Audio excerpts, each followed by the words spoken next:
मेरे भाग्य बिहारी लाल तुम इतना ना करियो सिंगार नजर लग जाएगी नजर लग जाएगी। শুধু গৌর ভক্তমণ্ডলী শ্রী বৃন্দাবন ধাম দর্শনের তৃতীয় দিনে বর্তমানে আমরা এসে উপস্থিত হয়েছি শ্রী বৃন্দাবন ধামের যে ভাগ্যবিহারী মন্দির রয়েছে সেই ভাগ্যবিহারী মন্দিরের ভগবান ভাগ্যবিহারীকে দর্শন করার জন্য হাজার হাজার লক্ষ লক্ষ মানুষের ভিড় জমে আছে। আপনারা দেখতে পাচ্ছেন সেই ভগবান ভাগ্যবিহারীকে আপনারা দর্শন করুন। শ্রী বৃন্দাবন ধাম আসলে অবশ্যই আপনারা ভাগ্যবিহারী ভগবানকে দর্শন করে যাবেন।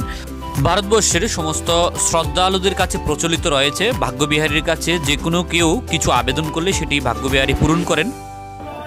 বর্তমানে এসে উপস্থিত হয়েছে শ্রীধাম বৃন্দাবনের যেটিকে নিকুঞ্জবন বা সেবাকুঞ্জ বলা হয়। সেই নিকুঞ্জবন বা সেবাকুঞ্জের সমস্ত গৌর ভক্তমণ্ডলীরা এসে উপস্থিত হয়েছেন। সেবাকুঞ্জ বা নিকুঞ্জ বন সম্পর্কে যদি একটু আমাদেরকে বলতেন। এটা সেবাকুঞ্জ, এখানে রাধারানী স্পেশাল ভাবে মানে ভগবান কৃষ্ণের সেবা করতেন এবং যত সখীবৃন্দরা ছিল সখীরা সব রাধারানীর কাছে যত তাদের দুঃখ ব্যথা অসুবিধার কথা তারা প্রকাশ করেন এবং রাধারানী সেগুলো শুনে তাদের ব্যথা নিবারণ করেন। এটা হচ্ছে সেই সেবাকুঞ্জ। আচ্ছা, সেবাকুঞ্জের মহিমা। তো বর্তমানে আমরা সমস্ত গৌর ভক্তমণ্ডলীরা সেই সেবাকুঞ্জে দর্শন করেছেন। সেখানে হচ্ছে বাঁকবিহারীর প্রকটস্থল। সেখানে বাঁকবিহারীর প্রকটস্থল হচ্ছে নিধুবন। সেখানে সুরদাস ভজন করার ইসেতে বাঁকবিহারী প্রকট হয়েছিল। যখন প্রকট হয়েছিল তখন সে হরিদাস বলছে যে আমি আপনাকে চাই না। বলে কি চাও? বলে তুমি তো আমার ভজন করছো।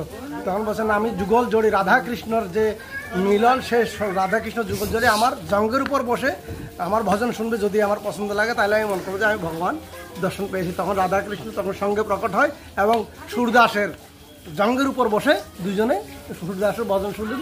সেই হচ্ছে বাঁকবিহারী যে মন্দির আছে সেই বাঁকবিহারীর প্রকটস্থল নিধুবন। হরে কৃষ্ণ হরে কৃষ্ণ হরে কৃষ্ণ। বর্তমানে আমরা এসে উপস্থিত হয়েছি শ্রীধাম বৃন্দাবনের কেশিঘাটে, যেখানে ভগবান শ্রীকৃষ্ণ কেশী দানবকে বধ করেছিলেন। সেই কেশিঘাটে বর্তমানে আমরা এসে উপস্থিত হয়েছি। কেশিঘাটের বেশ কিছু দর্শনীয় স্থান আপনাদের দর্শন করানোর চেষ্টা করছি। যমুনার তীরে কেশিঘাটে এই কেশী দানবকেই ভগবান শ্রীকৃষ্ণ বধ করেছিলেন।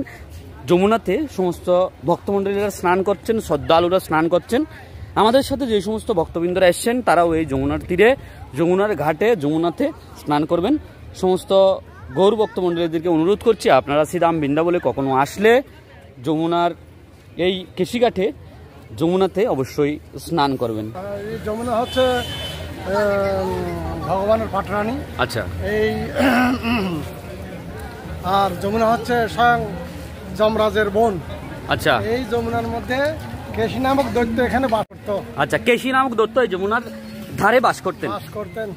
তো এখানে কেশী দানবের যে অত্যাচার হতো, অনেক যারা স্নান টান করতে আসতো গো বা গাভী এদেরকে টেনে নিয়ে ফেলার জন্য তখন ভগবান কৃষ্ণ এইখানে এই ঘাটে মানে কেশী নামক দৈত্যকে মানে বধ করেছে।